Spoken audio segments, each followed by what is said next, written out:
Winston Churchill said that when there's no enemy within, the enemies outside can't harm you.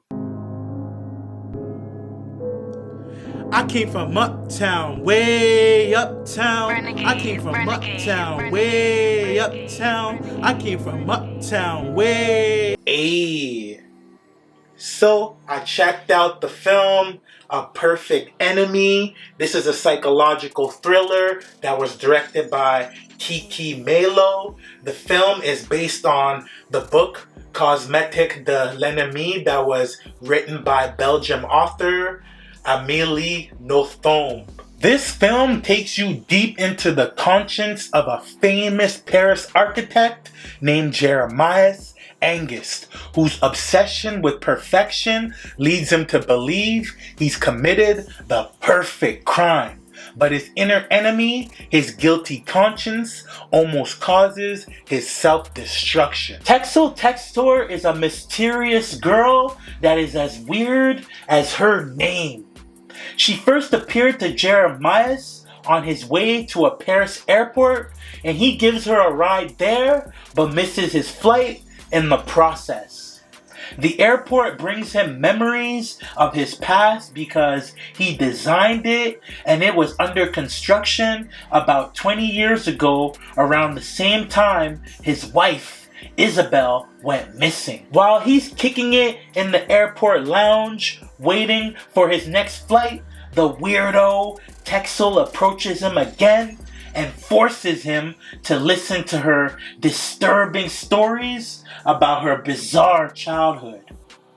Her crazy stories include the assault, 2-year manhunt, and murder of a woman from Paris she became obsessed with that rejected her, who had the same name as Jeremias' wife that was MIA, Isabel. When you tell the truth, that situation becomes a part of your past. But when you tell a lie, that situation becomes a part of your future.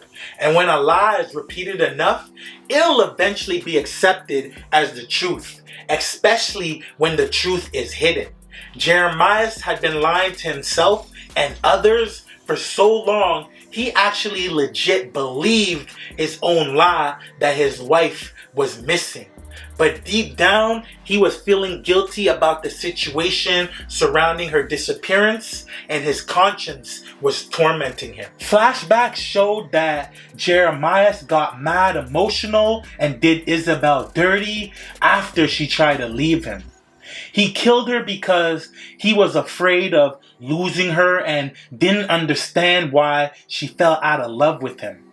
In his mind, he was perfect. Jeremias found out that Isabel was pregnant through a pregnancy test that she took after he killed her. The bloodstain on the mini model of the airport was his mind playing games with him, reminding him where he dumped her body in a concrete mixture during the airport's construction. The airport is Isabel's final resting place.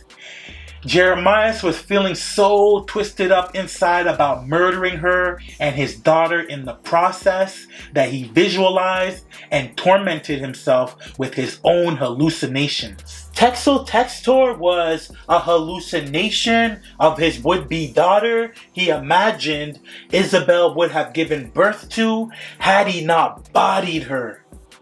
She was produced by Jeremias' guilty conscience when he remembered the airport he was heading to was where he dumped his wife's body at. Isabel had bought plane tickets to Amsterdam in the Netherlands before she was murdered, so in his mind, he believed his daughter would have been born in a Dutch country. So that's why Texel said she was Dutch. Her childhood was a reflection of his childhood. He imagined she would have inherited all his sins, violent ways, and similar dark moments in life. Texel's stories about her childhood were true, except Flashbacks confirmed that it was Jeremias that did all that crazy-ish, including traveling to Paris when he was younger, where he victimized Isabel at a cemetery after obsessing over her. He just imagined Texel did. Jeremias has been a narcissistic psycho that wanted all the shine and praise since a child. I've never caught a body, but whenever I do feel guilty about something, it might be on my mind right before I go to bed, but it ends there. At the end of the film, Jeremias was in the airplane bathroom with Texel, and he asked her to kill him so that he could be free of his guilty conscience. But as she was choking him into the cement that he visualized, his narcissism kicked in and he overpowered her, then killed and buried her ass in the cement just like he did his wife. In reality, Texel was only visible to Jeremias and did not exist. She only existed in his conscience, so they are one in the same. He was just unable to handle the truth and was about to commit suicide. When she was strangling him, he was really just choking himself out. Him overpowering her represented him taking his hands off of his neck and snapping out of the hallucination his guilty conscience produced. In the book, Texel drives him insane to the point where he grabs her and bashes her head against a wall, which is actually his head until he died. He literally offed himself trying to kill her. They switched up the ending for the film, but her goal was to guilt trip him hard enough to commit suicide. I remember at one point he asked her what she wanted. Her answer was to die. So that means really deep down, he wanted to kill himself. You are your own perfect enemy because you know all your weaknesses. It's possible he killed his own perfect enemy, his guilty conscience, by remembering he committed the perfect crime. At one point he said that without wanting to, he committed the perfect crime because nobody saw him except the victim. His proof was the fact that he was still free. Only he knew the truth behind Isabel's disappearance. Once he realized Texel was a figment of his imagination, he was able to get his emotions in check by lying to himself with the same BS story he'd been telling people for over 20 years, which is Isabel had ran off. As long as he keeps believing that lie, his conscience will be at ease because in his mind, he hadn't killed Isabel or his daughter. They were still missing. The carefree, slightly sinister look he had on at the end as his wounds that he imagined healed could also mean that killing his guilty conscience suppressed his emotions. So now he feels no remorse about killing Isabel and is so far detached from his feelings, he sees getting away with murder an achievement only perfect people like him can accomplish. That's why his last words were, "Perfection is achieved not when there is nothing more to add, but when there is nothing left to take away." That says to me that all he has to do is play it cool and he'll never get locked up for the murder. This movie just really shows how powerful the mind really is. Tomasz Kot played his role well as Jeremias. He was laid back and confident, but was able to showcase the necessary level of confusion and paranoia his character was experiencing while engaged with Texel. They had a great push and pull chemistry, I'd say.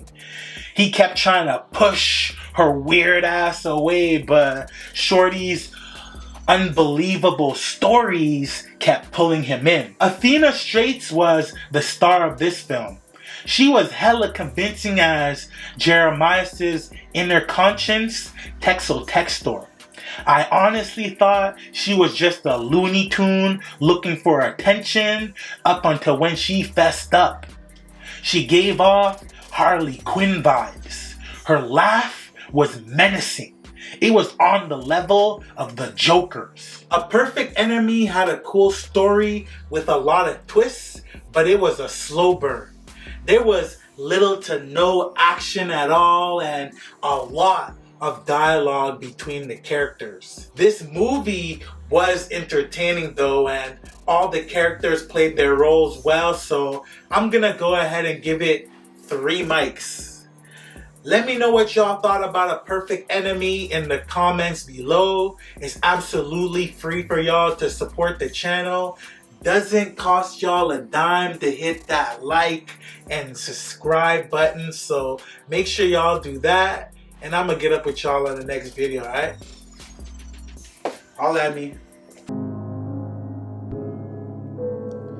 I came from uptown, way uptown. I came from uptown, way uptown. I came from uptown, way